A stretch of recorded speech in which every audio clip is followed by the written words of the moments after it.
Ya, jaga jarak, jaga jarak.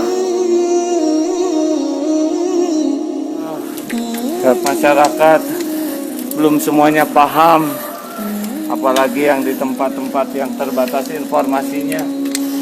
Jaga jarak ya. Katanya sudah yang ketularan sudah sangat banyak. Mau ketularan enggak? Kalau enggak mau ada syaratnya. Satu, lebih banyak di rumah, ya, jangan keluar. Kalau keluar dikit sih nggak apa-apa. Karena 85% katanya orang yang bawa virus itu tidak kelihatan sakit. Jadi boleh jadi ada orang yang di jalan dekat itu padahal dia bawa penyakit. Makanya sekuat tenaga semuanya tinggal di rumah.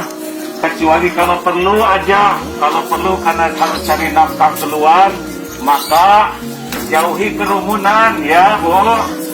Jangan dekat dengan orang karena jarak yang bagus nih kayak gini nih. Minimal 2 meter aman ya.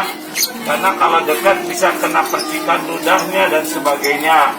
Kalau pulang ke rumah sering cuci tangan dan jangan megang wajah. Karena siapa tahu nempel nanti ke bawah ke hidung, ke mata bisa ketularan. Kalau udah ketularan sengsara, sakitnya kata yang sakit itu seperti ditusuk-tusuk jarum.